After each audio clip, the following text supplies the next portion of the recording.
appreciate that. So, like Greg said, my name's Kyle Conder. I'm the Senior Associate Athletic Director for Compliance at SMU.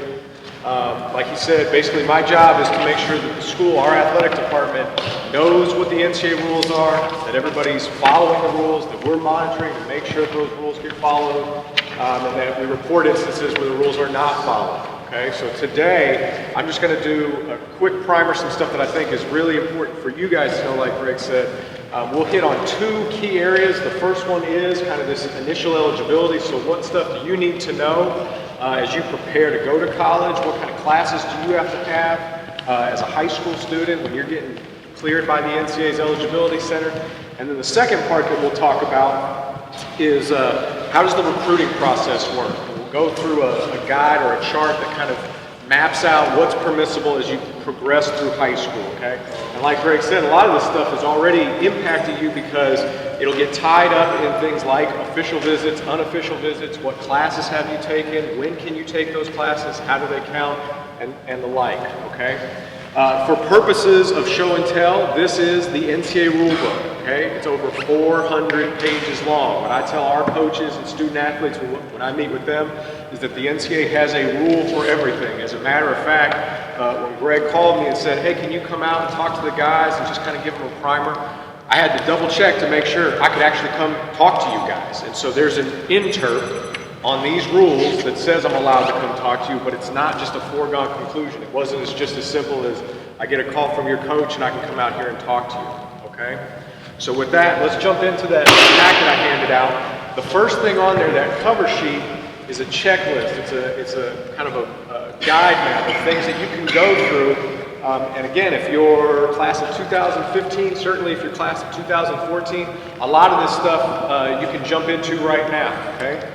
So on there you'll see things like register with the Eligibility Center. If you haven't done that, I would definitely do that. That can be just as simple as get your name, get your email address, what high school do you go to, have you been to more than one high school, just get your name in the system. When you start taking visits to colleges, that's one of the first things that they're going to ask you about. Are you registered with the Eligibility Center? Do you have an NCAA ID number? And if not, then they're going to instruct you, they're at least going to advise you, well, you ought to register. And if you haven't sent in a transcript, why don't you send one in now, okay? I won't go through everything that's on there, but some of this stuff we'll come back to when it comes to things like educational history and sports participation history, okay? If you flip the page, the next sheet in here is a quick guide to that initial eligibility piece, okay? And this is the part that I think is most important from an academic perspective, okay? This lays out pretty simply what you have to get, the classes you have to take in order to be a qualifier with the NCAA, okay? So you can see there's basically 3 different sections that we're worried about here, okay? Number 1 is core courses, okay? And what that refers to is the classwork, the coursework that you complete during your high school career that's going to count for NCAA eligibility purposes. One of the things I'll emphasize here that when we talk to like guidance counselors, when we talk to high school coaches, when we talk to club coaches, okay, it's that there is a difference between graduating from high school and being an NCAA qualifier. You can technically qualify with the NCAA and never graduate from high school, okay? So just because your guidance counselor says, well, you're on track to graduate or you've taken everything you need to graduate, that doesn't necessarily mean that you're going to be a qualifier with the NCAA, okay? So that's one. The second thing that I'll draw your attention to there is kind of in that note under core courses where it talks about 10 courses being completed prior to the 7th semester, okay? Does everybody see that? Okay. Of those 10, you'll see that they've got to be completed prior to your 7th semester. The 10 must be a combination of English, math, or science. These 10 courses get locked in after your 7th semester. That's important to note because this is a very recent rule change. The idea being that what you could do is if you're, freshman and sophomore years of high school, you didn't do very well, you flunked a couple of classes, so you're looking to make those up. But you don't have an opportunity to make them up until you finish your junior year, right? So at your junior year, your summer junior year, you start taking a bunch of classes during the summer. English, math, science. English is going to be the hardest one because you have to show 4 years of completed English at the high school level in order to be a qualifier, okay?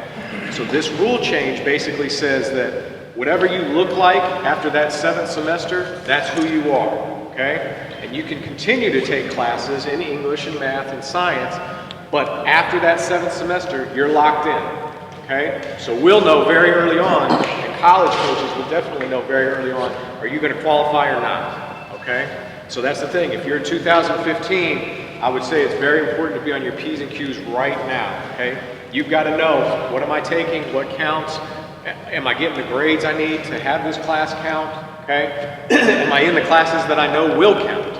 Okay, those are all things that you ought to be cognizant of. Okay, does anybody have questions about that core course piece? Okay, let's move to the test score. On the next page of this, I'll have you just flip to that real quickly. You can see the sliding scale. But for every test score, there's a corresponding GPA, okay?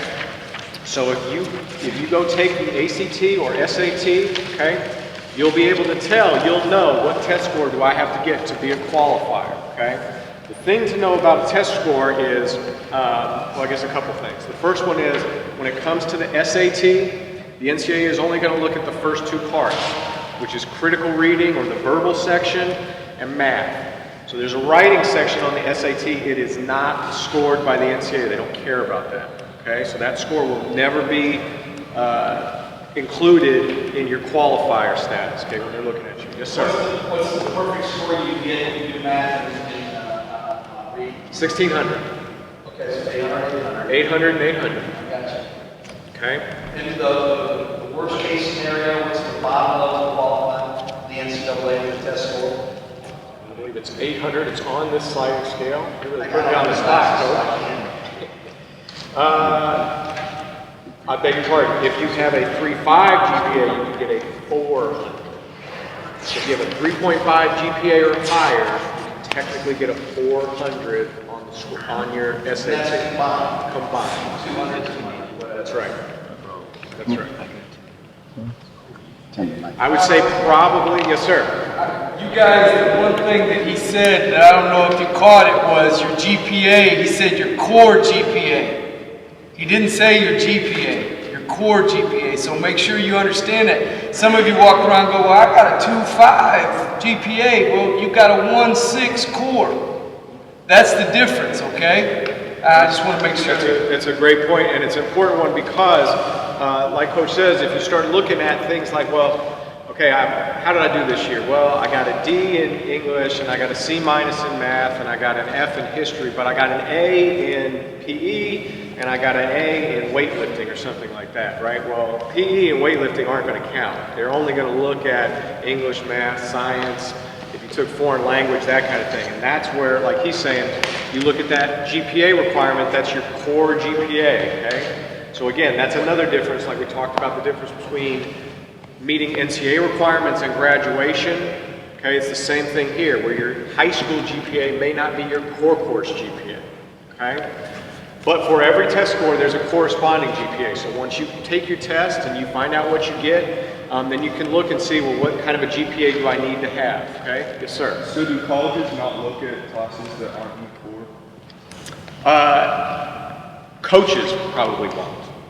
If you, any university that you apply to, they'll probably consider, well, what's your whole GPA, right? What's your total academic record look like? But I'm telling you, college coaches, they won't care. They just want to know what's your core GPA, what's your NCAA GPA.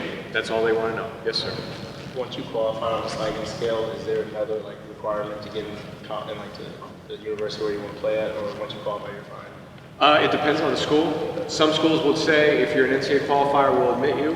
Other schools will say, well, we'll accept qualifiers up to a certain point, right? So you have to have a certain GPA and certain, so they may not take somebody who has a 400 SAT. They may say, well, we're only going to take people who have an 800 SAT or higher, right? And they have to be a qualifier. Why did you look at me when you said 400? Well, you just asked the question. I mean, it was a great question. So you got it on my mind. I think you got a question? I got another Yes, sir. one. the coaches, do they get the scores from the NCAA eligibility center, or do you have to personally choose each university that you want to go to and send it to them? Because I did pay extra to send his scores to some place else, but do I really need to do that, or if a coach wants them, can they just go to the eligibility center and get it? So that's a great question. I don't know if everybody heard. So the question was just if a coach wants the test score, can they just go to the eligibility center and get it? And the answer is, it could be yes, so long as when you took the test, you said, I want this score sent to the eligibility center. And the score, or the code for the eligibility center, regardless of it's the SAT or ACT, is just 9999, okay? So in the same way that you might know what schools you want your score sent to, and you go look up the code for that school, so you make sure that they get your score, same thing. I would recommend that when you sit for that test, you always have your scores sent to the eligibility center, so that way you're not paying extra for coaches to have it sent to their schools or anything like that. It's always with the eligibility center. Then coaches can just pull it from there, okay? What will happen is, as you start going through high school and you take the test and those scores get reported, coaches will ask you for your transcripts, okay? And on campus, this is something we do in our offices, we get your transcript and we'll go through it. And we'll figure out how many classes are going to count towards the core. And with that core GPA, what's your test score? Do we think you're going to qualify? What classes do you need to take? So a lot of times what our office will do is we'll tell our coaches, hey, make sure this prospect, make sure his family knows, make sure his coaches know that these are the classes he needs to take. I see he's enrolled in this right now. That class isn't going to count for anything. He's going to be short in math or whatever the case may be, okay? So it's important that you guys get that information to the eligibility center so that we can guide you through this process, okay? When it comes to, so that's the SAT. When it comes to the ACT, the way that works is the ACT has 4 sections, and what the NCAA does is they'll add up those 4 sections, and that's your ACT score, okay? That's your composite as far as the NCAA is concerned. So again, that's a little tricky. Sometimes you'll get your ACT score and it'll say, well, you got an 18 or you got a 20, right? Well, that doesn't really mean anything to us. We need to know, well, of the 4 sections of the ACT, add those together, and that's the score we need, okay? Does anybody have questions about that? Okay. Let's go to the next section or the next pages of this, which is the recruiting guide, okay? And this is the part that, like I said, we'll kind of walk through how the recruiting process works. For my part, obviously, one of the things that is beneficial to us is men's basketball has one of the most relaxed recruiting guides, recruiting rules of all the sports in the country. Okay, so it's actually great for us. We used to have to spend a ton of time looking over phone logs and phone bills and text message logs and all this kind of stuff, and we don't have to do a lot of that anymore. They've really relaxed the rules in men's basketball. Frankly, it's a huge benefit to us, okay? But if you look at this chart, you can see that they consider you a prospect as soon as you start 9th grade, okay? And again, in total candor, there's a rule for everything, right? As far as that rule book is concerned, when it comes to tryouts or camps and clinics, you were a prospect as soon as you started classes for the 7th grade, okay? So our coaches, I expect, are probably tracking on you almost, if not as early as 7th grade, certainly as soon as you start high school. As soon as you start 9th grade, okay, they're tracking on you. They consider you a prospect. They consider you a recruit, okay? So you can look at this chart. They can evaluate you as a freshman. The things that will be important to them, though, is when can they make that first contact? When can they have that first outreach to you, right? And so if you look on this chart, the first time that they can send you something, a letter, a handwritten note, an email, something that's specifically directed to you, that's recruiting materials, okay, is June 15th following your sophomore year, okay? That's the first time that they can send you something. Similarly, June 15th following your sophomore year, that's when they can start texting you. That's when they can start making phone calls to you, okay? I know that's one of the things that there has been some conversation about, well, is that too early? I would say be honest with coaches. If you start getting text messages and phone calls from coaches, you don't want to hear from those schools, or you're already starting to narrow it down, be honest with coaches, okay? Don't let them waste your time, but don't waste their time also, okay? But know that that's the earliest date. That's when they can start talking to you if they want to, okay? Does anybody have questions about that? Okay. You can see in your junior year, that's the point when they can start having off-campus contacts with you, okay? So during your sophomore year, or after your sophomore year rather, that's when they can make that phone call. That's when they can send you something. But it's in that junior year that they're going to be able to talk to you off campus, okay? There's two different times, okay? There's a time when they are outside of April. So there's this April recruiting period. And during that time, they can only talk to you at your school, okay? During that April recruiting period, they can talk to you at your school or at your home, okay? Also, and this was a new change, beginning January 1 of your junior year, schools, coaches can start offering you official visits. Who knows what an official visit is? I want to see it in show of hands. Who has an idea what an official visit is? Why don't you tell me what an official visit is? Isn't an official visit where the school pays for you to come down there and visit their campus? That's exactly what it is. So I don't know if everybody heard that, but an official visit is when the school will pay for you to come there, okay? They can fly you out, and they can fly two others with you, okay? So mom and dad, we had an occasion this year, we had to write a waiver for this, but we flew out a recruit, his mom and his sister, okay? And while they're there, they can pay for your hotel, they pay for your meals, they pay for your transportation. They'll probably take you to a game, show you around campus, introduce you to people on campus that you might need to know, okay? But January 1 of your junior year is when they can start paying for those official visits, okay? Anybody have questions about that? Senior year, there's a recruiting period that begins September 9th. Up until that point, coaches, in your senior year anyway, up till September 9th, coaches can only have you come to campus. Beginning September 9th, however, though, that's when they can go out and see you off campus again, okay? And we talked about how they can always evaluate you basically beginning your freshman year of high school, okay? At all times during the academic year, they can only have 7 total recruiting opportunities with you. Coach. Question. Yep. And let's say that SMU wants to come and watch Alex Robinson. Okay. He's not at school playing on Saturday, he's here playing with other players. Are they allowed to come to this venue right here after September 9th and watch Alex Robinson play pickup? No, they are not. And the reason they are not is during the academic year, our evaluations are limited to scholastic activities, which is to say, activities that take place at his school. What if it's a school event and it's here? As long as the school recognizes it as a school event, then I would say yes. Okay. Good. It's good to know because sometimes we can set something up. You know, if we wanted to, we just get it done the right way. That's right. They can come here. Good question. Yes, sir. If you commit early, do these rules still apply to you? Yes. So let's talk about that for a second, right? The question was about an early commitment, right? So one of the things that we will stress a lot, certainly with coaches, okay, is that if you commit, right, these rules aren't going to change, okay? These rules will still continue to apply to you. And the reason that's important is because as far as the rule book is concerned, you aren't officially committed until you sign your scholarship or until you sign your National Letter of Intent, NLI, right? So the school can say, well, hey, this kid committed, so we're excited, right? We got the commitment, that fills this need, we needed this position, that kind of thing.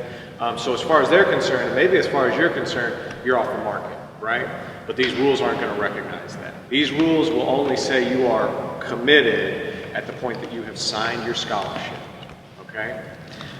In your sport, in basketball, you can sign in the early signing period, which is November of your senior year, or you can wait until April, so the spring signing period, right? Typically, we probably have 2 or 3 guys who will sign in the early signing period, then we'll have 1 or 2 guys that will sign in the spring. A lot of that, frankly, will depend on do we think you're going to qualify, right? There are some guys that have to wait basically until the spring because we don't know if they're going to make it. And then there are other guys who will wait because they haven't made up their mind yet, right? They still have a decision to make. But if you commit early and you're ready to sign, you can sign in November. And then at that point, the benefit to you and the coach, right, at that point, is once you've signed, if you sign in November, you sign during that early period, okay? Then they can, they can talk to you as much as they want. They could come watch you here, okay? They can evaluate at all times. There's all these restrictions about dead periods where they can't recruit, they can't be off campus, but those wouldn't apply to you anymore. So there is some benefit to signing during that early period, but the bottom line is you are not committed as far as the rules are concerned until you sign your scholarship. Other questions? Well, he beat you too. I mean, can we? How many official? 5. You get 5 official visits. Excellent question. That's the best you got. It was a really good question. Is that per institution or is that per person? Per person. So you could take all 5 of them at one institution and you're done. You can't take any more. Well, so you can't take, it's an excellent question. So it's how many visits total can you take and how many visits per institution. So you can only take 1 official visit per institution and you can only take up to 5 official visits, right? So if you take a visit to SMU, you can't take 4 more official visits to SMU. You have 4 more official visits, but those would have to be to 4 other institutions. Good question. Coach. You see this a lot today. An assistant coach offers a kid that's a sophomore, says, we have a scholarship for you when you're a senior, we're going to make a commitment to you right now. Kid doesn't have a good junior year for whatever reason, they rescind the offer. Could you talk about that, these guys, because they're getting phone calls and, we've got a scholarship. What does that mean? Right. So, again, another good question about if you get an offer from a school, right? They say, we're offering you a scholarship, right? So there's a couple things there. The first one is, I would say, unless it's in writing, it's not a real offer. And even then, unless it's a scholarship, it's not a real offer, right? I have a part 2 and explain this. Okay. And the reason for that is, just as we would say, you're not committed until you've signed your scholarship, right? I would say that it's nebulous, right? There's still a lot of fluidity in the recruiting process about, okay, well, we've offered you a scholarship and we want you to commit, but make no mistake, the evaluation process continues. So like Coach says, if you don't perform or you have an off year or somebody else expresses interest in the program, one of the things we kind of ran into, frankly, at SMU was coaching change, right? So staff turnover, well, I was committed to SMU, but now those coaches aren't there anymore. So, all right. You had a player there that wasn't deemed good enough, and so his scholarship was taken from him. Now the question I have was, his athletic scholarship was taken from him. But then did you guys offer him an academic scholarship to stay in school, or did you just say goodbye? Well, so there's a rule for everything, right? Okay. The NCAA rules allow, in the sport of men's basketball only, as a matter of fact, that if you have a coaching change, and again, this is a little bit different because this assumes that that individual, this player, is already on campus. You're already playing at that school, right? So you're at that school, and the coach that you signed with, the coach that you've been playing for, gets let go or just decides to leave, gets a better job, I'm leaving, right? Whatever the case may be. Your coach leaves the school. Well, you're at that school, okay? So what happens? Well, if the new staff comes in and says, look, it's not going to work out, or you decide, hey, I don't want to play for this coach anymore, but I do want to stay at this school, the school can continue to provide you with a scholarship without it counting against the team as long as you don't play basketball anymore, okay? So you would not be a basketball player at that university anymore, but you'd get to stay on scholarship. If, like I said, you decided that's the school I want to be at. If you decide that's not the school you want to be at, you want to transfer because you want to keep playing college basketball, probably there's nobody going to stand in your way, but that's going to be a decision you'd have to make. That's a great thing, though. I hate the fact that there was change in the sense of the kid lost his basketball scholarship, but I do like the fact that he can stay in school at no cost and keep the scholarship. Sure. But, historically, that doesn't normally happen. No, it's very rare. Yeah. And again, I'm probably not at liberty to mention names, but we had a guy who was recruited by our former staff and came to school at SMU, played for us for a year. We got a new basketball staff. The old staff was let go.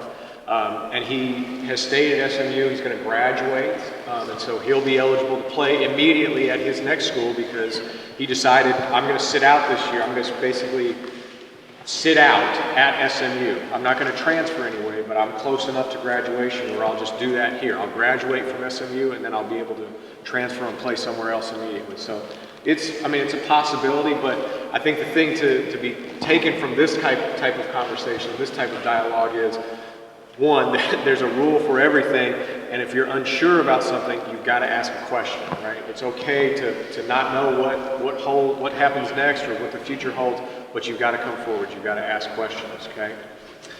Hey, Kyle, on Yes. that same line, the university is not required to do that, or are they? Like, if he wanted to stay, they're not required to keep him on scholarship. Not every university could afford to do that or want to do that. They're not required, but they could if they want to. That's true. That's true. So this is the other thing, and again, this is a little bit more specific, right? But so again, now the rules allow for multi-year scholarships, right?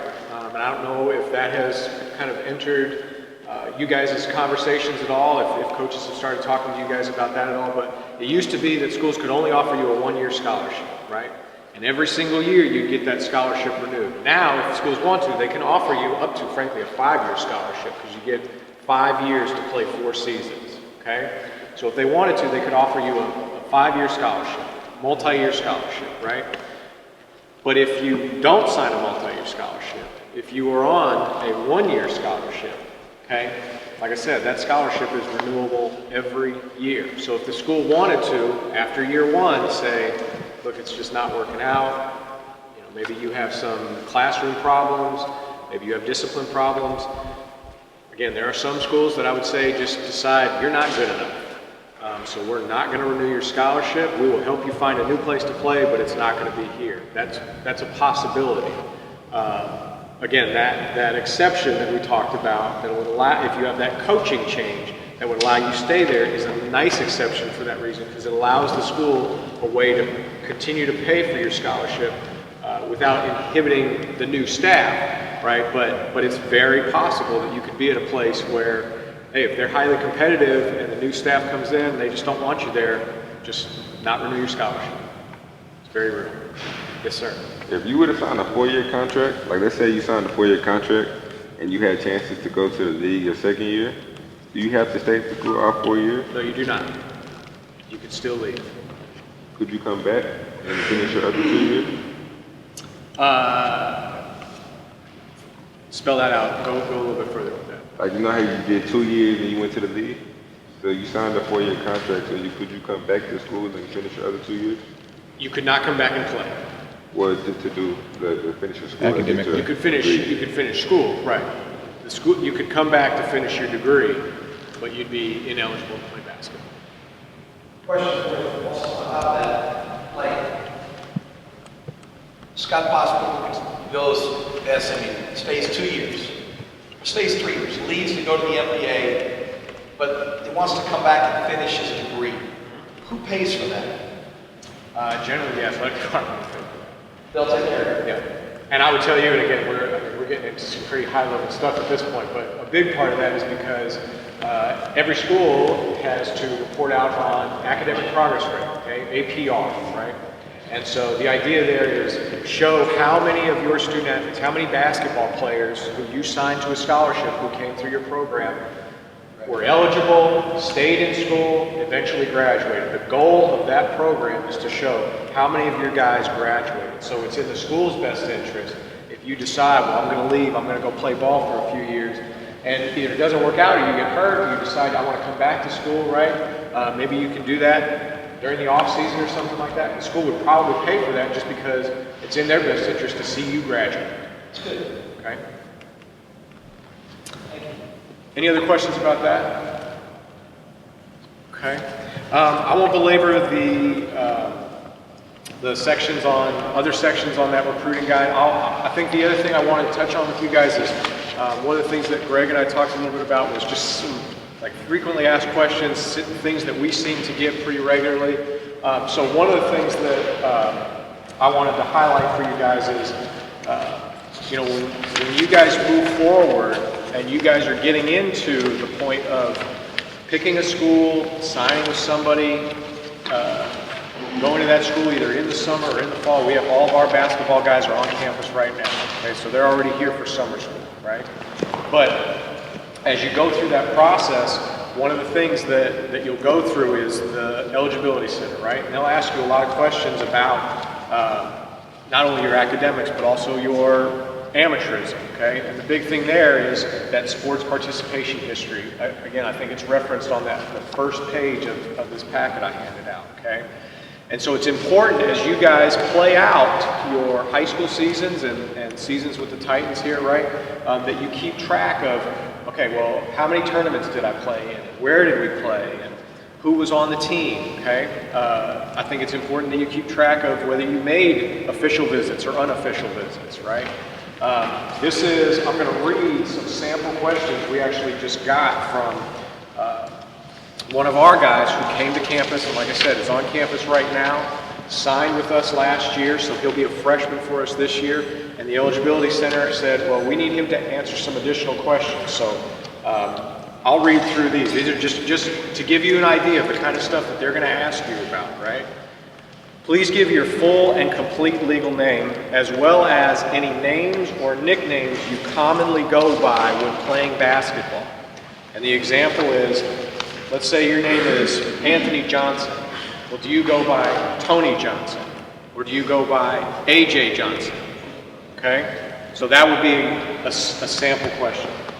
Has anyone besides your basketball coaches or your parents helped you during the college selection process, recruiting process, or NCAA Eligibility Center registration process? If so, please provide that person's name, email, employer, and what assistance did they give you?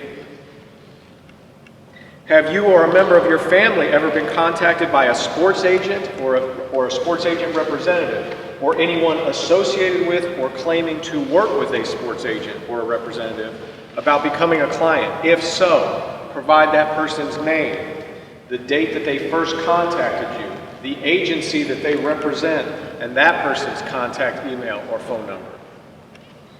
Have you or a member of your family ever been contacted by anyone from a business, such as a shoe, clothing, or apparel company, about you wearing or using a product or providing an endorsement of a product?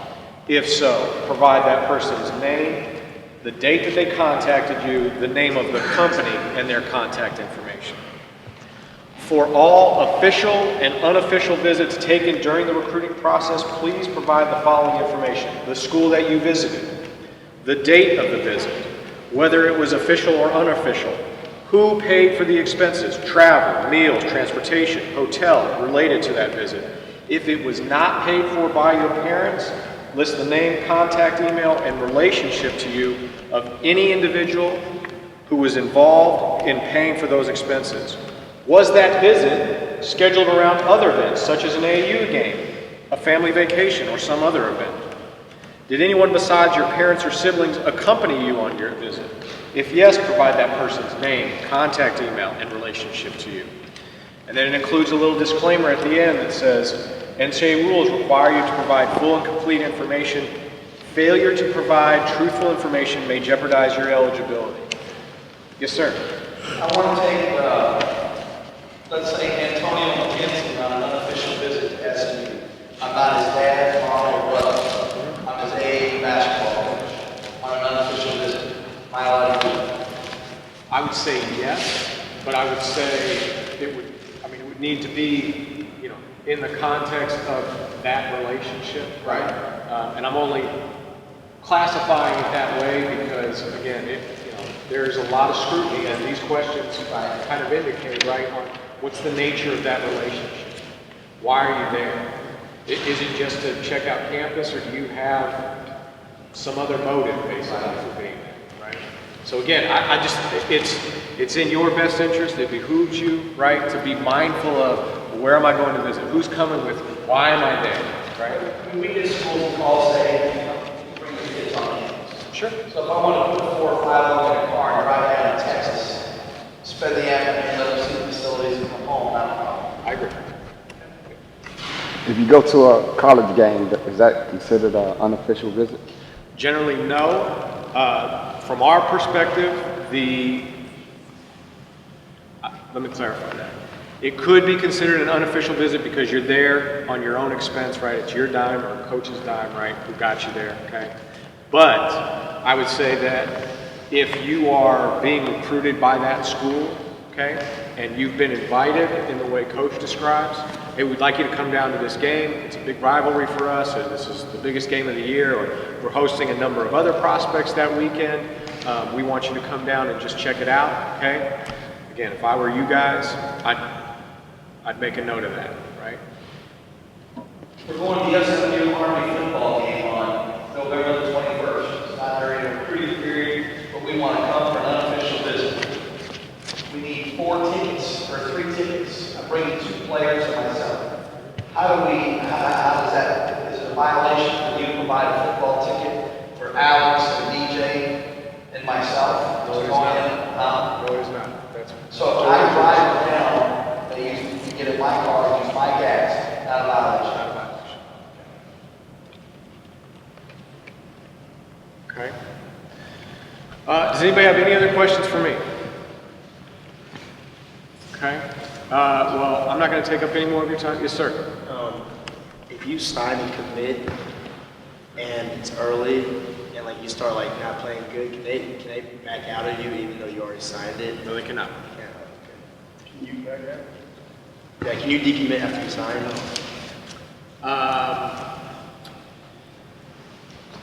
You can request that you be released from your NLI, but it will be up to the school to decide whether you get released.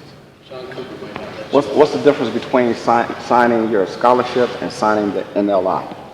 So if you sign a scholarship, the scholarship is just one document unto itself, right? It's agreement between you and the school that if you get admitted to school, they're going to provide you that scholarship, right? Okay.